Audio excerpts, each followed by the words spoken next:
나오네. 네, 명지대학교 명예교수 조동근입니다. 그래서 제가 금년 8월 말에 이제 제대로 넓은 사회로 다시 복귀했습니다. 어저께 제가 이걸 2시 반까지 새벽이요 했는데 몸은 되게 피곤한데 정신이 그렇게 맑더라고요. 그래서 참 제가 보면 거꾸로도 많잖아요. 그런데 몸만 편한 사람도 있는데 몸은 되게 힘든데 마음은 너무 제가 오늘 아침에 기다려졌습니다. 그래서 사실은 제가 설렌 이유가 있었어요, 보면요. 우리 이제 이 선생님도 계시고 이렇게 여러 좋은 분들 이제 만나뵐 그런 기대 때문에 제가 이렇게 좀 새벽 2시 반까지 이걸 만들었지만은 개원했나 봅니다. 그러고 그래서 저는 항상 그래 보면요. 그러니까 우리가 총과 칼 그러잖아요, 보면요.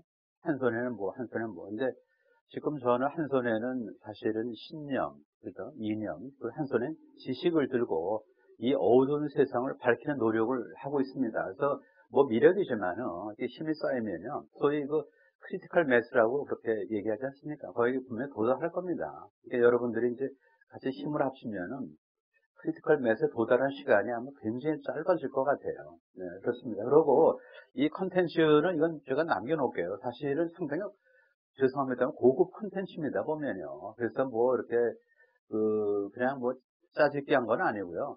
상당히 오랫동안 이제 사실 세월이 묻어난 그런 이제 파워포인트인데, 요거를 좀 남겨놓을 테니까 나중에 필요하시면 얼마든지 이거를 픽업해서 보실 수 있습니다. 오늘의 주제는 한국 경제 추락입니다.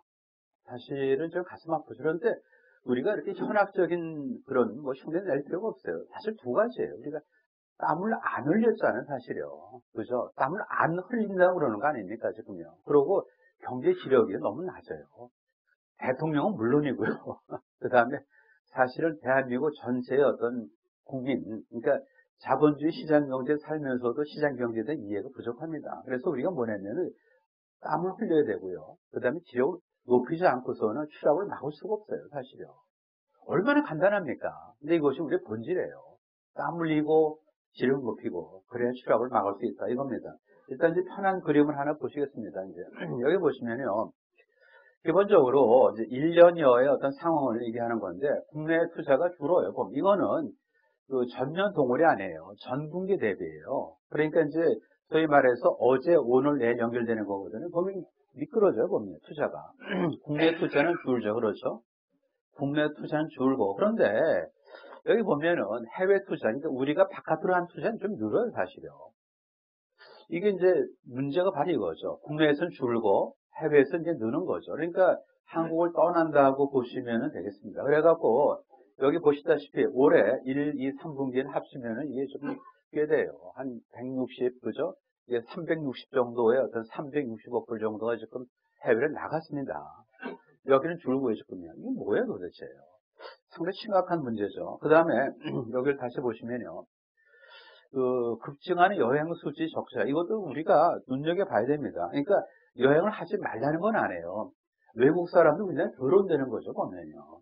우리는 나가되 외국 사람 들어오지 않다니까 우리나라에 별로 이렇게 매력적이지 않다 이런 얘기입니다, 사실요. 여기 보다시피 보면은 이런 정도 우리가 무역 수지에서 여행 수지 적자를 본다는 것, 이것도 문제가 있죠. 그 다음에 또 뭡니까, 이게? 여기 보시다시피 늘어나는 뭐죠? 국적 포기죠. 이게 도대체 뭡니까, 이게 지금? 왜 국적을 왜 포기하죠? 이거 상당히 심각한 거 아닙니까, 보면요. 예. 그러니까 이거를 한번 다 묶어서 보세요. 어떻게 요약이 됩니까, 보면요. 탈출이죠, 탈한국 러시가 됩니다. 그래서 좀 전에 보신 대로 올 해외 투자 3분기까지 360억 불이 나가서 바깥으로요. 그래서 국내 투자는 위축되죠. 그래서 이제 돈 사람이 한국 떠납니다. 이건 최대치를 경신할 걸로 예측됩니다. 그 다음에 외국인 투자까지 이탈이 가속되고 있어요. 올해 증시에서 한 5.8조를 순매도했습니다. 우리나라 좀 증시에서 3분의 1이 외국 자본이에요, 사실은. 그러니까 이걸 떠받쳐 주니까 그렇죠. 그렇지 않으면 나가면 큰일 납니다, 지금요. 그 다음에 국적 포기자도 급증이다. 한마디로 뭐냐면은 탈한국 러시가 되는 거죠. 그만큼 우리가 매력적이지 않다는 겁니다. 여기 그 다음에요. 한국 위기 상황에 대해서 한번 메타포를 한번 하죠. 이거 좀 굉장히 좀 조심스럽게 봐야 되는데요. 압축하기 쉽지 않아요, 사실요. 솟아는 해는 지는데 안한내 갈 길은 멀다. 머리에는 천근만근 보따리가 이어져 있고요. 등에는 어린 자식이 엎혀져 있습니다. 그리고 아낙네의 손을 잡고 걷는 녀석은 힘들다고 칭얼대는데 이게 정확한 메타포예요. 그러니까 좀 처한 현실입니다. 요거를 1대1로 한번 매핑을 한번 해보시죠. 네, 그러시면은 그동안 먹거리는 전부 다 소진되고 있잖아요. 하지만 새로운 게 없어요. 지금 오리무중이에요. 그 다음에 가계부채는 경기회복을 짓누르고요. 임계점에 도달한 청년 실업은 세대 갈등 조짐마저 보이고 있습니다. 이게 바로 이제 머리에 이어진 보따리가 되는 거죠. 여기 보세요. 청년 실업은 어떤 조짐이죠? 세대 갈등 조짐마저 보이고 있다. 제가 신중히 썼지만 이거는 과정이 아닙니다. 구조 조정이 지연되면서 자체 생존 능력을 잃었어요. 오로지 정부, 금융권의 저축에만 기다리는, 그죠? 그런 좀비 기업이 조금 활력을 해치는 거 아닙니까? 이게 아남의 손에 이끌리는 그 어린애가 칭얼대는 걸 얘기하는 거죠. 이게 좀 정확한 현실이에요. 과장도 아닙니다, 이건요. 제가 지나친 낙관, 비관, 그런 거 없이 그냥 있는 그대로 묘사한 거죠. 여기 이제 보시면요. 이제 이제 이념적인 지평을 떠나서, 그러니까 얼마 전에 이제 출범했는데, 최소한도 뭐냐면은, 문재인 정부가 지향해야 되는 방향만은 분명합니다. 이래야 되는 거죠. 이래야 되는 거죠. 여기 보시면, 고갈된 성장 동력을 재충전해야 되지 않습니까? 그 다음에 지연된 구조 조정에 시동을 걸고, 가계부채 연착륙을 꾀하는 것이 맞습니다. 이것이 지금 이념을 떠나서 이거를 우리가 지향을 해야 돼. 지향을요. 방향은 맞습니다.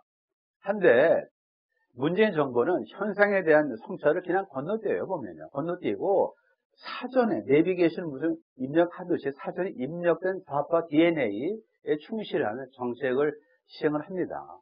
앞에 거 보세요. 그거 다 건너뛰고 그러다 보니까 사실은 뭐죠? 성찰, 현상에 대해 성찰을 갖다 건너뛰고 사전에 내비게이션에 따라 가다 보니까 어떤 사달이 벌어집니까? 듣도 보도 못한 뭐예요? 소득주도 성장에 올인하는 게 바로 그 증거가 되는 거죠. 현재를 보고 그다음에 방향을 설정해야 되는데 그게 없잖아요. 미리 입력된 대로. 개인도 아니고 집단 지성으로서 정권이 이래도 되는 겁니까? 그건 아니잖아요. 보면요. 여기 5대 주력 산업을 한번 자세히 보세요. 분석을 한 건데 5개 주력 산업이 아까 말씀드린 대로 갈 길은 멀고 해는 지고 있다 그런 얘기죠. 네? 해는 지고 있다. 그 해가 어떻게 지는가 오후 지금 4시 55분에서 5시를 넘어가는 상황을 제가 그대로 묘사해 드릴게요. 반도체 좋습니다. 여기 이제 다 보시겠지만은 13년대 피크예요, 피크. 네. 그래서 이제 다 먹여 살렸죠. 요것만 좋습니다. 보면요. 쭉쭉 올라가는 거죠. 그죠? 13년에서 올라가고 그 다음에 이제 문제가 뭐냐면, 그 다음부터 보세요. 자동차를 보시면요. 자동차. 여기 이제 피크죠. 2011년도에. 그 다음에 잘 보세요. 이게. 내려가고 있잖아요. 어느 정도죠? 여기 보시면 680에서 뭐였을 거면 580으로 100억 불이 줄었어요. 100억 불이. 지금 혼자 현대 기아가 좀 엉망이잖아요. 보면요. GM, 포드 다 기사회생했고, 거기가 잘 나가는데, 이게 우리가 도대체 뭡니까? 이거를 보시면은, 예? 아찔한 거죠. 이게 지금 제가 그린 그림 아니에요. 통계를 그냥 뭐죠? 이거를 그래픽 처리한 겁니다. 네. 그 다음 세 번째 뭐냐면 조선입니다. 여기 피크가 언제죠? 2011년에요. 그죠? 그래서 560억 불에 있는, 이걸 보세요. 이게 얼마입니까, 이게? 300억이 안 돼요. 따라서 반토막 된 거죠. 이거 조선은 지금은 어떻게 방법이 없는 것 같아요, 이제. 아까 우리가 반도체 빼고 자동차, 조선 그렇죠. 세 번째 보여드릴게요, 제가. 여기도 보면은 이제 철강이에요. 여기도 이제 2011년도 우리가 어떻게 보면 글로벌 금융위기 잘 넘겼잖아요. 그 다음에 여기서 뭐예요?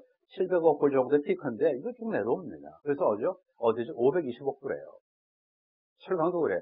얼마 전에 관세 부과를 갖다가 한다고 그러니까 피하기 위해서 우리가 뭐죠? 알아서 긴 거죠. 소위 말해서 수출 자율 규제를 받아들인 겁니다, 우리가. 예, 그래갖고 이제 관세를 우리가 이제 맞지 않는 대신에 우리가 수출을 자율적으로 규제를 하겠다. 이렇게 피해간 거죠. 하여튼 뭐 현재 보시다시피 보면 이렇게 내리막기는 거는 사실입니다. 2018년 예상치가 되는 거죠. 그렇죠? 마지막으로 뭐라고 생각하세요? 우리가 자신 있었던 것 중에 하나입니다. 여기 보시다시피 디스플레이, 핸드폰 보면 전부 다 이게 OLED예요. 이게 잘 나갔죠, 지금요. 요새는 그렇지 않아요. 뭔가 한계에 온 것 같아요. 중국의 어떤 추격이 만만치 않고요. 그 다음에 여기 보다시피 그 일본, 대만, 미국의 그 합종 연행이 뭐 지금 어떻게 될지 모르겠습니다. 그래서 여기 보시다시피 2012년도를 기준으로 해서 뭐죠? 370억 불이 쭉 내려와서 235억 불이에요. 이거 보면은 진짜 모골이 이거를 봐야 되지, 이거를. 이걸 안 보고 왜 도대체 그 다음날 인천 공항 공사를 가서 도대체 뭡니까, 도대체 그게. 죄송하지만 지력이라는 건 말이죠. 참, 그거 하루아침에 뭐 되지는 않아요. 그리고 한 사람한테 의존은 할 수 없지 하지만 그 스텝이나 참건 뭐하네 그런 얘기예요. 예를 들어서 무슨 님, 이걸 해야 됩니다. 이걸 아무도 안 하고, 그저 17년 5월 10일 날, 예? 당선되고 나서 5월 12일 날, 쩔레 간다는 게 어딥니까? 인천공항공사 가서 비정규직을 이걸 보셨어야죠, 지금. 서산에 해는 지으는데 갈 길은 멀다. 전혀 위기의식 없어요. 여기를 보자고요. 세상 모든 일에는 루트 코즈가 있어요. 루트 코즈. 자질구레한 게 아니고요. 근본적인 원인이 있어요. 이걸 봐야 되는 거죠. 세상 모든 일에는 근본적인 이유가 있다고 그러죠. 우리가 진정으로 기업에게 힘을 실어주고 미래를 준비한 적 있습니까? 라고 물어보는 거예요, 보면요. 이런 적 없어요, 사실요. 어떻게 힘을 실어줬어요? 미리 준비했습니까? 그냥 당장 예상 갖고 그러잖아요, 보면요. 레토릭에 빠진 문재인 정부입니다. 취임사를 다시 열어보고 싶어요. 그러면요, 이런 게 있어요. 지금 제 가슴은 한 번도 경험하지 못한 나라를 만들겠다는 열정으로 뜨겁다. 다시 읽어드릴게요. 취임사입니다. 아마 가장 클라이막스일지도 모르겠어요. 취임사에서. 지금 제 가슴은 한 번도 경험하지 못한 나라를 만들겠다는 열정으로 뜨겁다. 이 대목에서 제가 한숨이 저절로 나오더라고요. 한숨이요. 한숨이. 이게 무슨 고등학교 문해창작반 글솜씨도 아니고 문해반 무슨 반장에 쓰는 그런 솜씨 아닙니까? 예를 들어서 기업 전략은요. 조금 모험을 걸 수 있어요. 때에 따라서 실패할 수 있어요. 하지만 국가 정책 반드시 성공해야 되는 겁니다. 이걸 착각하시는 거예요, 보면요. 네? 그렇기 때문에 국가 정책은 다져진 공인된 길을 갖다가 조심스럽게 가야 되는 거죠. 그렇지 않습니까? 다져진 공인된 길을 갖다가 조심스럽게 가야 되는데 듣보잡 소득 주도 성장 도대체 이게 뭡니까 이게 지금. 네? 그 다음에 국민의 삶은 책임진 국가, 이것도 얼마나 창피한 보험입니까? 3만 불 소득에서 이렇게 하는 나라 없어요, 사실요. 국가가 최대 고용주여야 한다는 주장. 이런 어떤 인식과 이런 정책 하에서 기업의 활력이 북돋아질 수 있겠습니까? 아니죠. 스스로 자초한 겁니다, 보면요. 사실 국민의 삶을 갖다가 책임지는 국가. 그 다음에 지금 제 가슴은 한 번도 경험하지 못한 나라를 만들겠다는 열정으로 뜨겁다. 죄송하지만은 낭만과 정책은 다른 거죠. 문해창작반이 들어가서 무슨 집권한 것 같다는 느낌이 듭니다. 네. 여기 이제 보시면요. 또 하나, 여기 정치인 임기가 있죠. 왜냐면은 당선되고 나면 그다음부터 자기가 플랜을 짜고 조각을 하죠. 하지만 경제는 그게 아니죠. 있는 그대로 받아들이니까 임기가 없는 거죠. 그래서 아까 말씀드린 대로 2017년 5월 10일 날 대통령이 당선됐잖아요. 그러면은 한국 경제를 갖다가 사실 뭐였을 겁니다. 정확하게 봐야 되는 거죠. 우리가 보통 얘기하는 SWOT, strong, weak, 그 다음에 opportunity, threat이죠. 보면. 그래서 한국 경제의 강점과 약점, 기회, 위기 요인을 짚어써야 되는데 이걸 그대로 건너뛰어 관심도 없어요, 도대체. 이게 왜 중요한지도 모르고. 만약에 이것도 메타포입니다. 잘 보세요. 만약 어떤 기업이 최근 3년간의 매출 성장률이 마이너스를 기록하고요. 매출액 대비 인건비 비중이 한계에 도달했다면 아마 난리가 났을 겁니다. 소위 기상경영 계획을 세우고 위기 관리에 나섰을 것입니다. 여기서 말하는 어떤 기업은 불행하게도 유감스럽게도 바로 한국 경제라는 거죠. 보면요. 이거 제가 보여드리는데 이건 안 해요. 여기 보시면은 이제 시간이 없으니까 해서 보면은요. 이게 이제 굉장히 중요한 지표인데요. 한국은행에서 나온 겁니다. 보면요. DB인데 이제 기업 경영 분석이죠. 여기 보시면요. 매출액 증가율이요. 지금 내리 3년. 그러니까 이제 여기 보시다시피 이제 16년이죠. 그러니까 집권하기 직전 3년도에 이 매출액 증가율이 이렇게 마이너스라는 걸 지금 이걸 간과하는 거죠. 그 다음에 인건비 이제 비중도 보면 거의 한계예요. 따라서 매출은 떨어지고 인건비 비중은 높고 이건 뭐예요? 저효율, 고비용 구조로 지금 가고 있다는 겁니다. 그 다음에 유용자산 증가율도요. 언제가 피크입니까? 잘 보세요. 이게 지금요. 2010년이 우리가 글로벌 금융위기를 잘 극복을 했어요. 그래서 나름대로 이제 투자를 많이 했는데 그 이후로 떨어지는 거죠. 그러고 이때 많이 투자한 것이 두고두고 이제 짐이 됩니다. 왜냐면은 투자하고 나서 매출이 떨어지니까 뭐가 내려가겠어요? 제조업 가동률이 떨어지는 겁니다. 그거를 제가 여기 보여드릴게요. 이겁니다, 보시면. 이건 완전히 무슨 이거 방향성 분명하죠, 방향성은요. 이게 뭡니까, 도대체? 내려가자는 뭡니까? 뭐가요, 지금요? 월별로 한 건데, 분기별로.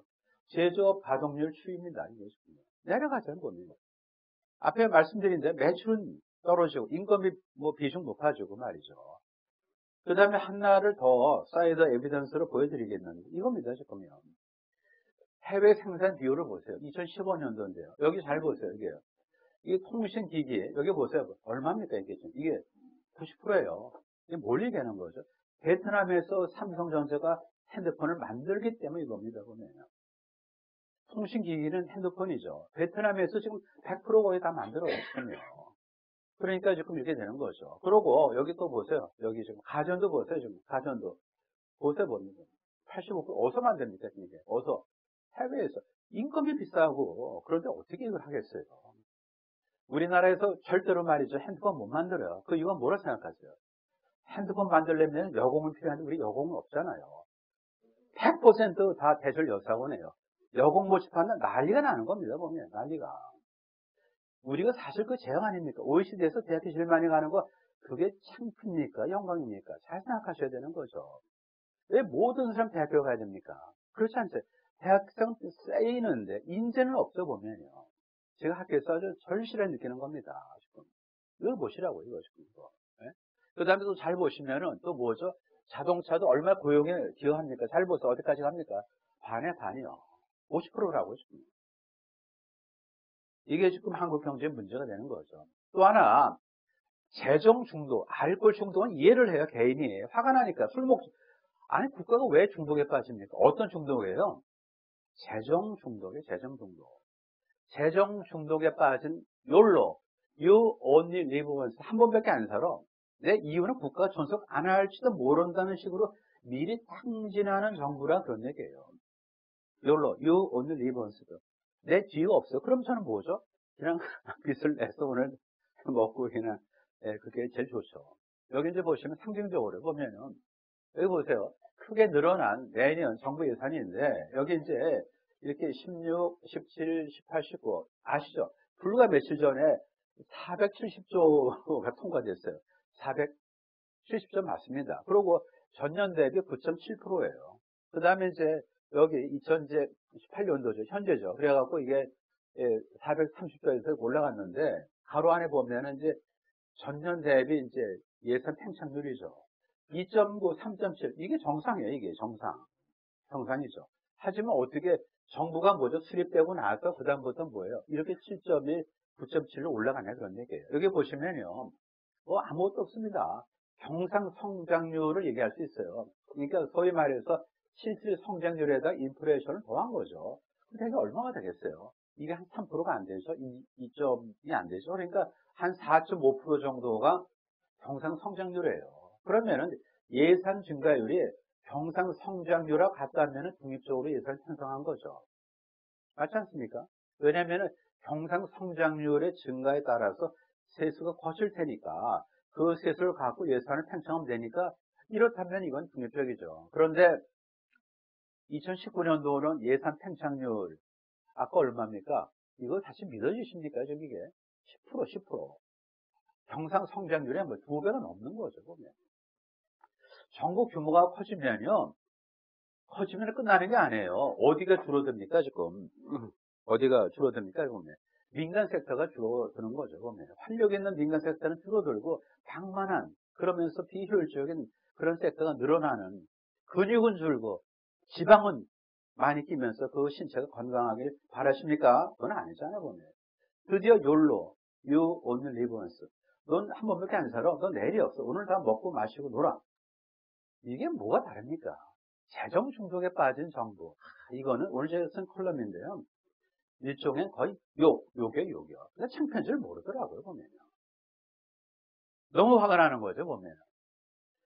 국가 경영하고 기업 경영은 본질적으로 다르질 않아요. 재정, 뭐 그렇지 않습니까? 세금 걷어서 하는 거니까. 그 피터 디리커가 얘기하는 효과성하고 효율성 조건을 충족을 해야 됩니다. 이건 아시겠지만 효과성은요, effectiveness죠. 보면 이거는 doing the right thing, 해야 될 일을 하는 거죠. 그죠? doing the right thing, 해야 할 일을 하는 것이 효과성이고, 효율성은 뭐죠? doing things right이죠. 일을 제대로 하는 거죠. 그러니까 해야 할 일을 해야 되고, 그 다음에 그걸 뭐죠? 제대로 하는 게, 이게 바로 효율성이죠. 효과적이지 못하고 효율적이지 못한 기업은 그대로 쫓겨나요. 하지만 정부는 도산하지도 않잖아요. 도태되지 않잖아요. 그러니까 속을 골병 드는 거죠. 예? 우리가 얼마나 이걸 갖다 뭐 갈 수 있으면 얼마나 좋습니까? 그건 안 되잖아, 보면. 최악의 조합이 뭡니까? 최악의 조합이 뭐죠? 조합에 하지 말아야 할 거를 가장 거침없이 하는 것.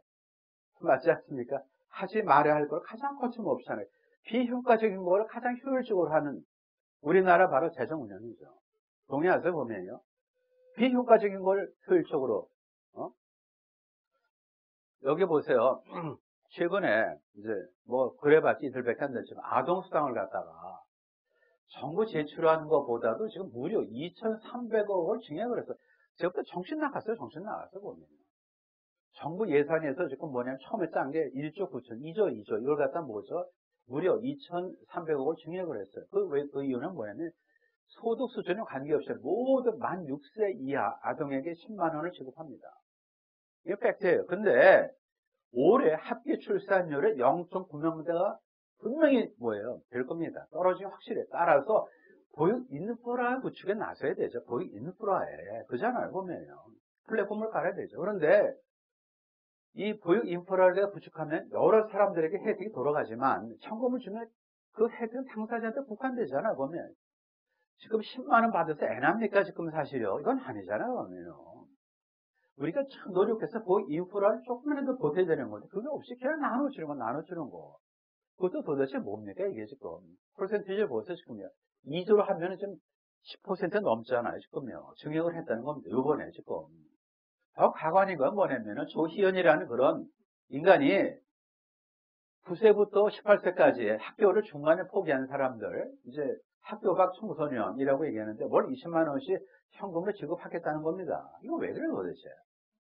아유, 참 보면. 그래서 2019년도에는 이제 시범 사업을 해서, 최대 뭐죠? 12,000명까지 늘리겠다는 겁니다. 현금으로 지불하기 때문에 용처를 알 수가 없죠. 바우처도 아니고. 그 이유가 뭐냐면, 지난 5년간 서울의 학생 수는 줄었어요. 14%. 그렇잖아요. 그런데 교육청 예산이 좀 늘었습니다. 23%. 왜냐면은 교육재정 교부금 있잖아요. 그러니까 돈이 남아서 어쩔 줄은 모르는 거예요. 학생이 줄면 당연히 여기도 줄어야 되는 건데, 이건 뭐냐면은 교육재정은 뭐냐면은 교부금이니까 20.3% 내부를 줘야 되기 때문에 돈이 흔적만적 넘어가는 거죠, 지금요.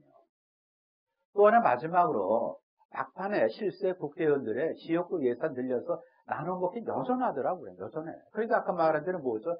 비효율적인, 다시요. 효과적인 거를 가장 효율적으로 하는 그런 최악의 조합이 바로 대한민국의 재정 운영이다. 이런 얘기를 제가 드리는 겁니다. 화나시죠? 어제 제가 원고 쓰면서도 제가 화가 나더라고요, 사실요. 이게 뭡니까, 도대체 이게 뭡니까? 용서할 수 없는 죄.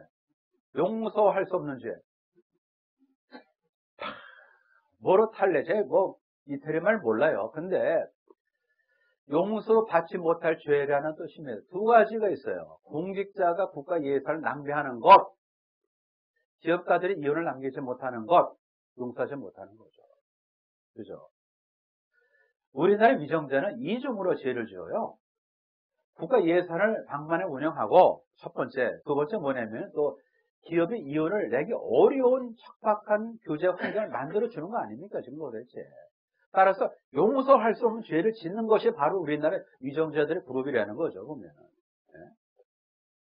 예산대로 방만에 운영하고, 기업이 이윤을 내기 어려운 그 척박한 규제 환경을 만들고 미래 성장 산업 탐색 보세요. 얼마 전에 뭐 읽어오시면 되는 건데 이제 우리가 이제 삼바를 얘기를 하는데 그 글로벌 500대 기업은 다 아시죠? 포천에서 처음으로 50대 유망 기업을 갖다 선정했는데 거기에 이게 들어와요. 삼바가 들어옵니다. 그 이유가 뭐냐면 세계에서 가장 뭐죠? 바이오시밀러 파이프라인을 많이 보유한 기업이다. 이겁니다. 그 네이버도 선정이 됐어요. 네이버는 김상조 공정위원장으로부터 미래 비전을 갖지 못한 기업으로 혹평되지 않아요. 그러니까 도대체 김상조 뭐를 보냐 그런 얘기죠. 보면요. 뭐를 보냐 그거죠. 보면. 예? 산발의 분식 회계를 저지르는 뭐예요? 정직하지 못한 기업으로 낙인시킨 건 그럼 도대체 이게 포천에서 왜 이걸 갖다 50대 유망 기업에 집어넣겠어요? 어느 경우가 더 맞겠습니까? 절대적으로는 얘기 못하지만은 우리가 아직도 기본적으로 요건 알아두세요. 제약시장이 만만치 않습니다. 제약시장 규모는요, 뭐 다 건너뛰시고요. 반도체 플러스 자동차 이상의 제약이에요. 자동차 플러스 반도체 그 이상의 제약입니다. 이거 모르세요, 많은 분들이. 또 하나, 스위스, 예? 금년 3월에 스위스 1인당 소득이 얼마인지 아세요? 8.5만 불. 그러면 연봉을 하면 전부 다 모든 국민이 연봉이 1억이 넘는, 그죠? 그렇잖아요. 8.5만 불이니까. 그래요. 근데 왜 그러냐? 거기 보면은 글로벌 제약기업 로시, 그 다음에 노바티스 기여한 것이 매우 큽니다, 지금. 바이오 제약 산업이요. 이거 사실 문제 진입장벽이 높아요, 진입장벽이. 조 단위에 투자하고도 매출 0의 혹독한 시련을 갖다가 견딜 수 있어야만 되는 거죠. 네? 조 단위에 투자를 하고도 매출 0의 혹독한 시련을 견딜 수 있어야 됩니다, 지금. 하지만 안적하면은 그다음부터는 뭐예요? 이만한 고부가치 산업도 없어요, 사실요. 반도체 마찬가지요.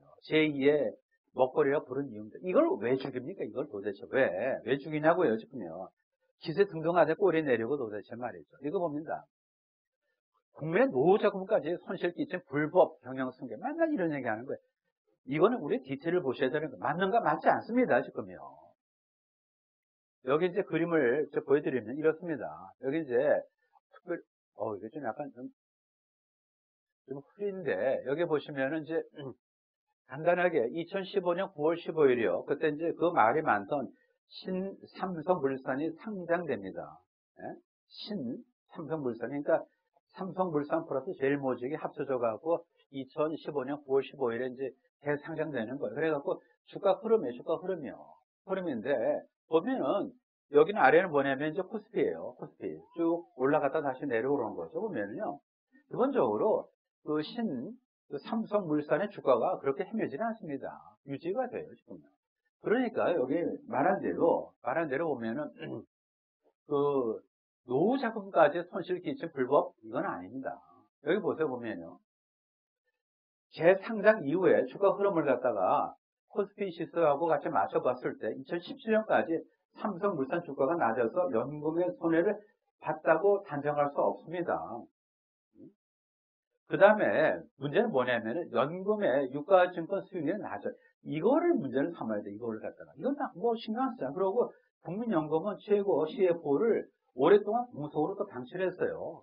이걸 안 하면서 도대체 말이죠. 네? 이제 넘어가시고요. 그 다음에 이제 이게 다 하시는 겁니다. 이건 좀 알아두세요. 기본적으로 그 엘리엇이라는 그 투기자본이 있죠. 그래갖고 삼성물산이 저평가되다 방방 떴습니다. 그러니까 이제 시민단체 참여연대하고 이제 궁합에 맞는 거죠. 그 이유는 뭐냐면은 이겁니다. 지금 삼성물산이 삼성전자 주식을 갖고 있는데 삼성물산의 시가총액에 삼성전자가 갖고 있는 지분이 반영이 안 됐다 이겁니다. 지금요. 다시 들어보세요. 그러니까 삼성전자 주식을 갖고 있는데 그것마저도 시가총액에 반영이 안 됐다. 어디에? 그러니까 저평가됐다. 제일 먼저 유리하다. 이거 얘기하는 거예요. 안 해요. 이거는요, 모회사 할인 퍼즐이라고, 페어런트 컴퍼니 퍼즐이라고 설명 가능합니다. 이거에 보면요, 삼성물산에 가진 삼성전자 주식은요, 팔 수 없는 거예요. 파는 순간에 삼성그룹 전체 지배구조가 유지가 될 수 없어요. 따라서 팔 수 없는 주식, 묶인 주식은 원자를 자산 가치가 나갈 수가 없는 거죠. 움직이면 지뢰가 터져요. 그럼 제가 여기를 못 가는 겁니다. 여기서 서 있어야 되는 거죠. 그럼 똑같은 얘기죠. 따라서 지금 삼성물산에 가진 삼성전자 주식은 팔 수 없기 때문에 자산 가치가 안 나가니까 그만큼 저평가되는 당연한 겁니다. 이걸 갖고 얘기를 하면 안 되는 거죠, 지금. 그러니까 사실은 엘리엇은 뻔히 알면서 악질이고 거의 유야무당하는 시민단체 바보죠, 바보. 보면은. 예? 그러니까 지금 절대로 저평가된 게 아니고요. 결과적으로 이재용한테 뭐 이렇게 평가된 것도 아닙니다. 그 말이 많단 말이죠. 잘 보세요, 여기요. 이게 지금 여기 보시면은 이제 그 2016년 11월 1일 날 삼바, 소위 이제 삼바라고 그러죠. 삼성바이오로직스가 이제 IPO를 했어요. IPO를 하고요. 그 다음에 보시면요. 이게 무지하게 올라갑니다. 그러다 나중에 이제 꺾인 거죠. 스톱이 된 거죠. 보면. 그러면 여기 보다시피 IPO를 갖다 하고 나서 여기 13만 6천 원이에요. 여기 올라가는 거 보면은 심지어는 뭐 50만 원 가까이도 갔어요. 넘어갔다고. 적자 무슨 뭐 그런 기업이 왜 이렇게 올라갑니까? 미래 가치 중요한 거지. 사실은 현재 돈을 벌고 못 벌고 그게 중요하지 않습니다. 싶군요. 따라서 분식을 해서 올라간 게 아니고 미래 가치가 반영되기 때문에 올라간 겁니다. 지금요. 그걸 갖다 회계적으로 추적한 것 뿐이고 이걸 갖다 무슨 뭐 그럼 제가 논리적으로 이제 비판한 걸 보세요. 이제 그 말씀한 대로 이따 올라갔죠. 지금요. 그렇죠. 다시 내려옵니다. 그럼 이렇게 적자가 되면은 주가가 곤두박질 쳐야 되는데 그렇지 않잖아요. 이거를 보셔야 됩니다. 이거를. 잘 보세요. 시간 순서를 잘 보세요. 삼바가 분식을 통해서 이익을 뻥튀기 2015년대 회계처리 기준 바꿨어요. 그 이익에 기대해서 상장을 했다 가정을 한번 해보세요. 2015년도 12월에 회계 기준을 바꿔서 뻥튀기하고 1년 있다가 그걸 기대해서 상장했다. 그러면은 삼바는 16년, 17년에 손실을 기록해요. 이익 뻥튀기 수명이 다 있으면 주가는 곤두박질 쳤어야 될 거 아닙니까? 하지만 그렇지 않습니다. 지금요. 미래 가치가 주가에 반영됐기 때문에 그런 거죠. 삼바 주가는 처음에 IPO가 13만 6천 원이에요. 지금요. 따라서 그 이후로 올라가면 뭐예요? 지금요. 분식한 주식을 사서 자본 이득을 보는 이상한 나라가 되는 거 아닙니까? 지금요. 논리적으로 볼 때. 왜 이렇게 도대체 삼바에 대해 속수무책을 당하는지 이해를 못하겠어요. 이해를 지금. 좀 다행스러운 거는 보면은, 제가 바른사회시민회 공동대표인데, 우리만 처음으로 삼발 얘기했어요. 아무도 얘기를 안 하더라고요. 아무도요. 제가 회계학자입니까? 아니에요. 저는 경제학자의 어떤 언어와 경제학자 논리로서 일반 대중을 상대로 해서 이건 아닙니다라고 진솔하게 제가 저게 설득한 거죠. 근데 그 회계학자는 맨날 디테일 도대체 말이죠. 소수점 위에 4자리가 7에 8에 그거 갖고 얘기를 필요 뭐가 있습니까? 도대체. 이런 논리 뭐 어렵습니까? 이게 지금요. 경제 원론 배운다 나올 수 있는 그런 건데. 여기 보세요, 이제. 결국 뭐냐면, 이번 판정으로 이재용 삼성전자 부회장 승계 문제까지 불통이 튀깁니다. 그 이유는 뭐냐면, 증선이가 고액 군식 회계 결론 내림에 따라서 삼바는 2012년, 14년까지 회계자를 했어야 돼요. 바꿔 말하면은, 삼성물산하고 제일모제 합병한 2015년도 7월 15일 이전으로 억지로 이거 시기를 돌려요. 억지로 돌리는 거예요. 그래갖고 여기서 잘못돼서 합병이 잘못됐고 이재용이 험점 나고 그 다음에 지배구조를 무너뜨리고 그 다음에 삼성에 꼬꾸라주고 나서 이런 시나리오 가는데 도대체 뭡니까? 누가 길을 터줬습니까? 누가? 증선 이장이 도대체 말이죠. 이건 지금 녹화되는 거 맞잖아요. 증선의 판정은 2015년 합병 이전으로까지 문제를 소급해서 합병의 부당성을 제기하는 길을 터준 것과 마찬가지. 제가 이걸 피해가야죠. 터졌다? 아니죠. 터진 것과 마찬가지다. 아마 저는 이것 때문에 아마 안 잡혀갈 거예요. 만약에 이걸 터졌다? 증거가 뭐냐? 아니죠. 터진 것과 마찬가지다는 거죠. 하도 골을 썼다 보니까 그래서 이게 제일 모직의 가치를 부풀려서 합병, 그죠? 과정에 이재용 부회장의 이득을 챙겼다는 것이 그 시민단체의 그 주장이에요. 이걸 그대로 연결해 주는 거 아닙니까? 이걸 물꼬를 터준 거죠. 아닙니다. 물꼬를 터준 것과 마찬가지다. 은유하면은 흘러간 물을 되돌려 이게 물레방 하는 망가졌네 보면 조금. 그래서 물레빙하라고 있어요. 물레빙하를 거꾸로 돌리는 것이 아니냐 그런 얘기죠. 그 다음에 이제 많이 왔는데요. 이거 조심하세요. 시장 기회에 대한 오해를 하지 마세요. 보세요. 시장에서 근면, 성실, 노력에 대한 대가가 지불된다고 생각하세요. 아니, 그렇지 않습니다. 그렇다면은, 스티브 잡스의 노력과 성실함이 보통 사람이 몇만 배가 돼서 몇만 배 부자가 되는 건 아니잖아요, 보면요. 그렇지 않습니까? 어디 몇만 배가 성실합니까? 그가 성공한 거는 시장 기회를 이용했기 때문에. 그는 경쟁자들보다 압도시장을 생산했고 소비자들은 구매 비용 이상의 가치를 얻었기 때문에 지갑을 열었다고 그러죠, 보면. 이게 바로 이제 소위 말하는 가장 한반전 이보크, 그 같은 획기적인 그런 이제 발명품으로서 이제 스마트폰이 되는 거죠. 그의 성공은 다른 사람들을 가난하게 하지 않았어요. 그렇잖아요, 보면요. 하지만 결과적으로 뭐죠? 불평등 심화된 거죠. 따라서 불평등은 심화되었지만 세상은 더욱 살기 좋은 곳이 되지 않았습니까? 이걸 갖고 양극화라고 얘기하세요? 그래서 이런 양극화는 양질의 양극화다. 양질의 양극화다. 지금 스티브 잡스 성공안에 누가 지금 피해를 봤습니까? 도대체 누가? 그건 아니잖아요. 보면. 결과적으로 불평등은 심화됐지만 세상은 살기 좋아졌다. 보세요. 여기 기업가 정신이 나오는 거죠. 그래서 아무도 알아차리지 못한 그런 이제 기회를 깨어있는 경각심으로 식별해 내므로써 자신의 부를 축적할 수 있었다. 누구도 뭐죠? 피해를 주지 않고 부자가 됐잖아요. 그러면서 산업이 생기고 그 다음에 세상 편인주고 이게 다 뭡니까? 응? 우리가 참 좀 답답한 게 맨날 도대체 스티브 잡스 Stay hungry, stay foolish예요. 맨날 뭐예요? 갈급해라, 목말라해라. 그 다음에 항상 미련하게 살아라. 세상 지름길 없다. 이것만 갖고 안 되는 거죠. 뭐가 있습니까? 생각 디퍼런트죠. 그러니까 달리 생각하니까 이것이 의미가 있는 거 아닙니까? 우리가 지금 달리 생각하게 만들어줍니까? 좀 달리 생각하게 지금 모든 거를 평균을 몰고 가고 평등으로 지금 다 이거를 재단하고 말이죠. 획일로 다 전부 다 이걸 갖다 뭐죠? 포장하고. 근데 어떻게 싱크 디퍼런트가 나옵니까? 싱크 디퍼런트가 있었기 때문에 컴퓨터에다 전화기를 언제 생각한 거죠? 삼성전자는 전화기에다 컴퓨터를 더한 거고요. 그 다음 애플은 뭐냐면 컴퓨터에다가 전화 더한 거예요. 차이가 많습니다. 생각해 보세요. 애플은 뭐냐면 컴퓨터에다가 전화를 넣은 거죠. 컴퓨터를 들고 다니는 거죠. 그러니까 거기다 전화를 갖다 추가해서 컴퓨터가 다 털릴 수 있도록 한 겁니다. 여기요, 보시면은 2012년을 갖다 기준으로 해서 5년 사이에 달라진 거를 보는 겁니다. 그러니까 이제 2017년 이제 9월 현재고요. 2012년 이제 이후에 이제 그 시가총액을 보는 건데요.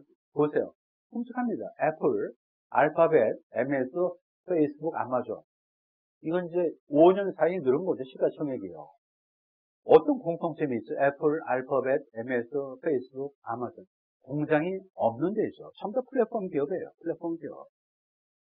죄송하지만은 우리 사실 자랑스러운 삼성전자가 지금 학생들한테 어떻게 도대체 페이스북이 무슨 공장이 있냐? 공장? 공장이 있냐 물어보죠. 없죠. 근데 어떻게 도대체 삼성전자는 그거 진짜 공장이 있는데도 이해밖에 안 되는데 물론 많이 늘었죠. 우리는 사실 이런 플랫폼 이런 데에 대해서 새로운 물결에 우리가 올라타지 못하는 거죠, 보면. 여기 갱 오버 5라고 그래요, 보면요. 그래서 이제 이 다섯 개를 얘기하는 건데, 여기 보면 시가총액이 3조 달러예요, 3조 달러. 합치면.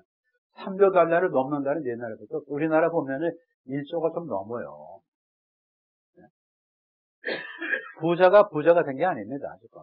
부자라서 부자가 된 게 아니죠. 예를 들어서 우리가 항상 rich getting richer, poor getting poorer. 그러니까 여기가 부자니까 여기가 가난해지냐? 그게 아니죠, 지금 도대체. 그게 아닙니다, 보면.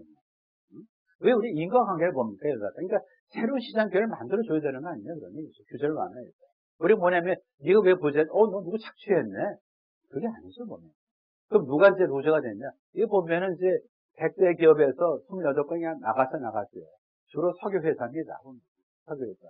폭스바겐, 미쓰비시 혼자 다 나가고요.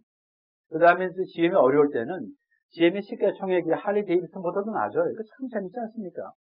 오토바이 공장, 자동 공장하고 비교합니까? 아직도. 기계장치 보면 엄청나죠, 보면. 사실은 기계장치 등이 그런 고정시설 투자가 시가총액에 반영되는 건 아닙니다. 죽은 고래가 뭐죠? 살아있는 화로보다 싸요, 지금요. 죽은 고래가 살아있는 뭐죠? 우럭 3마리보다 쌀 수 있다고 보죠, 보면. 그러니까 죽은 고래 GM이 살아있는 작은 화로보다 쌀 수 있다고 봅니다. 여기 보다시피 위너 때문에 루저가 생긴 겁니까? 아니죠. 이 말이 맞다면 뭐예요, 지금요?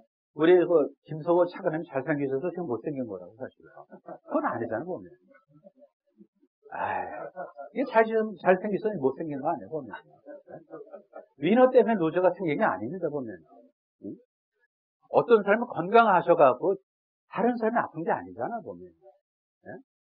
만약에 이걸 하면은, 누가 건강하니까 너는 다른 사람 아프게 했구나. 잘생기셔갖고 남한테 심적인 충격 주신 거는 이해하지만은, 잘생기셔서 제가 못생긴 건 아니에요. 독립적으로 제가 못생겼지. 지금 저는 인간 미래를 갖는 노력을 하잖아요, 사실.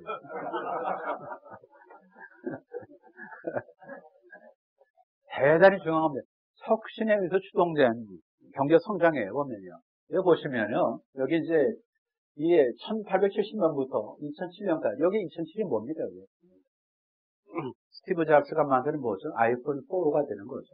아이폰 그때 4였나요? 아이폰 그죠? 그래갖고, 보면은, 140년 동안에 2.1% 성장했어요. 140년 동안 2.1%씩 매년. 여기 보시면요. 이게 기가 막힙니다. 이건 대공황이죠. 그런데 이제, 이런 게 이런 게 뭐죠? 아마 이게 내연기관인 것 같아요, 보면. 디젤 엔진, 이런 거 이제 T 모델이죠. 그 다음에 여기 이제 비행기, 그러죠, 비행기. 그 다음에 여기 뭐죠? 아이폰, 그죠? 아이폰. 그러고 여기 많아요, 보면요. 여기 이제, 인터넷도 보면은 89년도에 처음 나왔죠, 군대. 그 다음에 MRI가 77년도에 나왔어요, MRI가. 그 다음에 이제, 인더스트리얼 로봇이 처음 61년 나왔습니다. 그 다음에 CAT, 스캔, 그치? 72년 나오고. 그 다음에 마이크로웨이브가 얼마죠? 1946년에 나오고. 다 이런 것들이 다 뭡니까? 이게 다 끌어올린 거. 무슨 소득주도 성장입니까? 소득주도 성장은 도대체. 이 바보같이 도대체 말이에요. 이런 것이 없이, 이런 비행기 없이, 어떻게 도대체 이게 지금, 제트 엔진이 1930년에 나온 겁니다. 이런 것들. 네? 따라서, 여기 보다시피, 성장, 어디 추동됩니까? 혁신에 의해서 추동된 경제 성장이다, 이런 얘기죠. 이건 뭐냐면요, 이제 거의 다 왔는데, 기본적으로, 경제 자유가 신장되면은 1인당 GDP가 높아진다는 거죠. 따라서, 이렇게 하니까, 경제 자유가 신장되면은 1인당 GDP가 높아진다는 거죠. 따라서 경제 자유, 이걸 낮추면은 높아질 수가 없는 거죠. 경제 자유도가 큰 국가를 이제 이쪽으로 이동하는 거고요. 그 다음에 이제 1인당 GDP가 높아지면 새로 주겠는 거죠. 하나 제가 말씀드리고 싶은 거는 자본주의 국가에 존재하고 사회주의 국가에 존재하지 않는 것. 가끔 물어봐, 학생들한테. 자본주의 국가에 존재하고 사회주의 없는 것. 바로 연말에 구세번인데요. 눈물도 피도 없는 그런 자본주의에서 항상 남을 위해서 직업을 열 생각을 하고 있어요. 사회주의는요, 그 국가가 하는 건데, 내가 왜 합니까, 도대체? 가장 불평등하고, 가장 각박한 것이 뭐죠? 사실 평등을 지향하는 사회죠. 능력대로 사는 그런 척박한, 그야말로 정글 같은 그런 세일스 연말에 돈을 꺼내서 이웃을 같이 나누잖아요, 보면요. 사회주의 국가에서 기부 행위에는 존재하지 않아요. 왜? 국가 책임이니까요. 국가 책임이니까. 다 왔습니다. 에필로그입니다. 이거는 참, 그래요, 보면요. 우리가요, 경제 평등을 위해서 국가는 개인의 자유를 제한할 수 있다는 생각을 해요. 무척 위험한 거죠. 다시 보세요. 경제적 평등을 위해서 국가는 개인의 자유를 제한할 수 있다고 생각하고요. 어떤 개인이 큰 성공을 거두었다면은 다른 사람을 위해서 그에게 일정 부분 희생을 요구할 수 있다고 생각하고 있어요, 보면요. 그 평등론자들은 정의의 반을 불러소득하고요. 정의의 반을. 정직하게 노력하는 사람들에게 마땅히 지속돼야 될 그 소득 구분하지 않아요. 그걸 구분하지 않아요. 무조건 결과적으로 평등해지는 쪽으로 경제를 이동시켜야 된다고 얘기할 뿐이죠. 그러니까 쉽게 말하면 근로소득하고 그다음에 정직하게 모여지고 벌어서 마땅 기속돼야 될 소득을 구분하지도 않고 물리적으로 더 평등해지는 쪽으로만 가면 된다고 봅니다. 누구에게 부담을 지우고 누구에게 혜택을 줄 것인가만 생각하는 거죠. 누구에게 부담을 주고 있는 자에게 부담을 지우고 없는 사람을 갖다 퍼주는 것이 이것이 이상이다. 그건 아닙니다. 이걸지도 몰래 보면 세금을 올리고요. 규제를 강화하고 CEO의 급여를 깎고 노동조합의 권한을 부여하는 조치들은 밑에 돌, 저소득층이죠. 이것을 빼내 지지대로 삼은 다음에 위에 돌을 정으로 쳐내는 건 뭐가 다르냐 그러는데 결국 뭐죠? 바보로 만들고 국가에 의존하는 사람으로 다 만들구나. 제가 처음으로 시도하는 포맷인데요. 이제 저 인사인데 보면요. 이 뒤에 더 중요한 거 하나 숨겨놨어요. 뒤에 뭐를 제가 숨겨놨을까요? 제가 조금 과장을 하면은 뭐 대단히 과장을 하는 거지만 피를 토하는 신분으로 쓰는 한 것이 있습니다. 부모 세대보다 못 사는 첫 세대가 나타날 수도 부모 세대보다 못 사는 첫 자식 세대가 나타날 수도 이겁니다. 경제는 저절로 성장하지 않습니다. 이 찌질이 이 바보 같은 사람들이 저절로 성장하는 걸 생각합니다.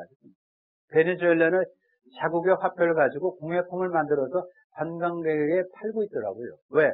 기업을 키우지 않고 미래를 준비하지 않았기 때문에 그렇죠. 우리나라도 기업하기 좋은 환경하고 거리가 멀어요. 우리 기업은 사면 초과죠. 거미줄 같은 규제, 반기업 정서, 전투적인 노조, 높은 법인세에 둘러싸여 있죠. 그죠? 거미줄 같은 규제, 반기업 정서, 전투적 노조, 높은 법인세에 둘러싸여 있는데 최근에 삼성바이오로직스의 뒤집힌 판정으로 인해서 법의 안정성도 기대하기 어렵게 되어 있어요. 그럼 도대체 어디로 갑니까 지금? 사면 초과도 부족해서 오면 초과가 된다 이런 얘기죠. 오면 초과가. 땀 흘리지 않으면은 지도자의 지력이 높아지지 않으면은 3만 불 이하로 내려갈 수 있습니다. 땀 흘리지 않으면. 아니 아동수당 도대체 10만 그거 도대체 그거 뭡니까 도대체. 부모 피자 먹고 무슨 부모 화장품 바르고 그렇게 될 수도 있는 거죠. 땀 흘리지 않고 지도자의 지력이 높아지지 않으면은 3만 불 이하로 내려갈 수 있죠. 부모보다 못 사는 초유의 자식 세대가 나타나지 말란 법이 있습니까? 이걸 막기 위해서 우리가 혈혈단신 우리가 같이 새벽에 모인 거죠. 왜 새벽에 모셨습니까? 우리가 공유하는 도대체 우리가 지금 내비를 두면 부모 세대보다 못 사는 첫 자식 세대가 나타날 수 있다는 어떤 그런 뭐죠? 위기감에 우리가 나와서 힘을 모으는 겁니다. 아직도 우리는 힘이 약하지만은 우리는 뭐죠? We can do죠. 할 수 있습니다.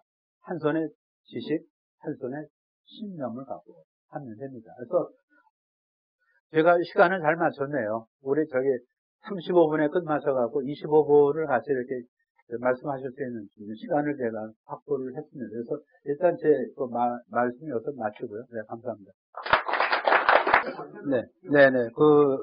원전, 탈원전 하면 나중에 아마 이게 엄청난 국정조사, 그 다음에 이게 처벌이 따를 겁니다. 다시 멀쩡하게 나가는 왜 죽입니까? 그러고 환경, 사실은 원전만큼 잘 관리하면 그런 조건이 붙지만은 클린 에너지가 없죠. 그렇죠. 근데 지금 태양광 보세요. 그거 카드뮴 다 떨어지고, 그 다음에 호스에다 덮으면 물이 썩죠. 왜냐하면 햇빛이 차단되니까. 그게 말이 됩니까?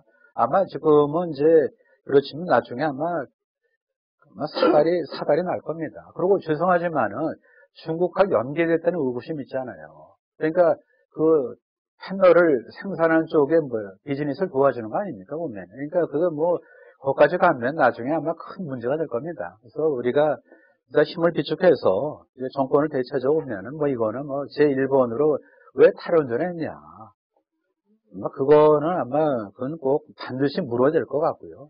그 다음에 이제 두 번째 소득 주도 성장이란 말은 사실은 없어요. 원래는 이제 웨이즈 레드 그로스라고 해서 이제 임금 주도 성장이라고 ILO에서 하는 얘기는 있는데 우리나라에 그걸 갖다 들어올려니까 임금 주도 성장, 임금을 안 받는 사람 뭐야? 이런 얘기가 나올 거 아니에요. 따라서 뭐죠? 그걸 그냥 펑퍼짐하게 하기 위해서 자영업자까지 놀래니까 소득 주도 성장이다 말을 붙인 건데 소득 주도 성장, 그러니까 성장은 소득을 늘리는 거죠.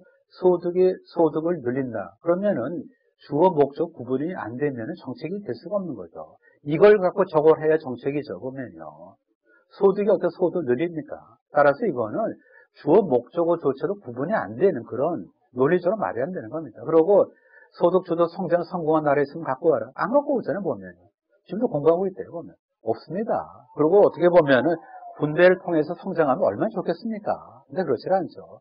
진짜 힘들지만은 성장하고 그걸 나누는 거죠. 그래서 나누는 과정에서 소외된 사람을 다시 불러들여서 성장 대열에 합류시키는 것이 이것이 인류적인 어떤 인류애가 발현되는 거고 그것이 경제 철학이고 경제 이론입니다. 분배가 성장을 이끌 수는 없는 거죠. 그거는 마치 뭐냐면 사회주의가 무너진 게 아시겠지만 능력에 따라서 일하고 필요에 따라서 분배받는 건 얼마나 좋습니까? 하지만은 능력에 따라서 이런 걸 가지고는 필요에 따라 분배의 요구량을 채울 수가 없는 거예요. 논리적으로 보면은 뭐죠? 임금 주도 성장을 변형해서 소득 주도 성장이다. 그러면 분배를 통해 성장한다? 그럼 좋아요. 분배할 건 누가 만듭니까? 그것도 우리가 답을 갖다 요구해야 될 거 아니에요. 그 다음 두 번째, 논리적으로 보면은 분배를 통해 성장을 했는데 그러면 그 다음 기회에 성장에 필요한 분배 요구량에 못 미쳐지면 그 경제는 축소할 수밖에 없는 거죠. 따라서 소득 주도 성장을 아마 나중에 국가적인 코미디가 될 겁니다. 말이 안 되는 거죠. 차라리 임금 주도 성장을 했으면 그나마 틀리더라도 정체성이라도 있었을 텐데 자영업자를 갖다 집어넣으려다 보니까 소득 주도 성장으로 해서 이도 절도 아니고 트랜스젠더가 된 거죠. 보면. 그건 아마 나중에 큰 사들이 날 겁니다. 그래서 그거 어떻게 보면은 국가가 아세가 되는 거죠. 처음에 얘기한 있어요. 제가 친구고 또 아주 진짜 동료고 한 이영종 교수가 계신 그 대학에 어떤 계신 분이 소득 주도 성장 만들었는데 참 그런 시대 코미디가 없는 거죠. 그리고 장하준, 장하성은 저는 잘 모르겠는데 둘이 비쌀 겁니다. 보면. 아마 하는 맞아요. 상중하에서 하밖에 안 되는 사람들인 것 같아요. 예? 중도 상도 안 돼. 근데 보면은 장하성 씨는 경영을 했는데 경제에 대한 또 기본적인 거 없고요. 항상 누가 착취를 해서. 장하성 씨가 굉장히 실수한 게 뭐냐면 한 20년 동안에 전체적인 어떤 가구 평균 소득이 지금 덜 올라갔다. 그런 얘기를 해서 소득 분배가 나빠졌다 얘기를 하는데 뭐냐면은 가구 소득 평균을 왜 안 올렸냐면요. 최근에 아시지만은 1인 가구가 많잖아요. 1인 가구가요. 따라서 분가가 되면은 당연히 지금 아버지 밑에서 고소득에 분리됐던 사람이 분가를 해서 저소득 가구로 들어가면은 불평등이 커지는 것처럼 보이는 거 아니에요. 통계 착시죠. 이걸 갖고 꺾고 우기는 거고. 그 다음에 또 장하준 옛날에 사다리 걷어차기 다 보셨잖아요, 보면. 그러니까 선진국이 자기 올라오고 나서 후진국 걷어찬 이기적이다. 그러니까 보면은 그 장하준 씨도 모르겠어요. 보면 그렇게 시장에 대해서 어떤 프로의 어떤 그런 생각은 없는 것 같고요. 그리고 역시 기업에 대해서는 우리나라 재벌에 대해서 굉장히 폄하를 하는데 대만에 진짜 한국 가장 부러워하는 게 바로 뭡니까? 재벌이 있는 거죠, 재벌이. 아무리 무슨 조그만 기업이 있다 하더라도요, 지금 대한민국에서 보세요, 지금요. 세계를 바꾼 게 뭡니까? 모든 사람들 손에 핸드폰을 쥐어줬잖아요, 지금요. 지금은 아니지만 한때는 모든 사람들한테, 많은 사람들한테 우리 현대 자동차 핸들을 쥐어줬잖아요. 그래서 한국이 알려진 거죠, 한국이. 그렇게 보면은 참 기업이 얼마나 힘이 막강합니까? 그걸 모르고 무슨 기업은 도대체 무슨 그냥 오범 지배구조 무슨 법안 만들어서 코너로 몰린다 생각하니까 참 답답한 거죠. 네, 여기까지 말씀드렸습니다. 아까 저도 마찬가지다 이런 식으로 피해 나가기 때문에 약간 저 비상 탈출구를 항상 갖고 있습니다. 그러고 요새는 좀 덜한데 예전에는 약간 겁도 좀 났을 때 지금은 이제 여러분이 계시잖아요. 그래갖고 이제 저는 예전에 보면 묘목은 그대로 뽑히죠. 지금 이제 묘목이 아니고 제법 뿌리가 있기 때문에 같이 사실은 우리가 전부 다 같은 뿌리 아닙니까? 그러니까 아마 이렇게 묘목을 뽑듯이 저를 뽑지 못할 겁니다. 저도 아마 소리 지를 것 같아요, 보면. 예, 그러고 뭐 제가 여기서 사실 필요한은 없을 겁니다. 필요한은. 왜냐하면 제가 과장하지는 않고 숫자를 좀 뭐 제시하고 그러기 때문에. 그래서 뭐 그쪽에 저를 미워하는 건 이해를 하겠지만은 조금 더 저는 좀 빠져나온 우회로도 좀 만들고. 근데 하여튼 뭐 그 더 예리한 어떤 시각을 갖도록 더 공부하겠습니다. 그리고 저를 칭찬해 주시는 것보다도 더 열심히 해라. 어떤 그런 이제 뭐 좀 주마가편이죠. 주마가편으로 제가 소화를 하고 이해를 했습니다. 네, 감사합니다. 네. 뭐 경제적인 뭐 질문하셨는데 이거는 하나의 팩트입니다. 최근에 우리나라가 세계 성장률 평균을 못 쫓아가요. 그러니까 2017년도 우리가 3.1% 성장했는데 이거를 자화자찬하죠. 3%대 올라왔다. 그리고 2017년 연말에 이제 나온 숫자이기 때문에 자기네들이 이제 정권을 접수하고 나서 뭐 나름대로 관리 잘했다 생각하는데 3.1%는 팩트는 맞아요. 하지만 거기에는 뭐가 있냐면은 추경을 편성해서 끌어올린 게 있죠. 추경을요. 그러고 3.1% 우리가 성장할 때 세계 성장률 평균이 얼마인지 아세요? 3.8%예요.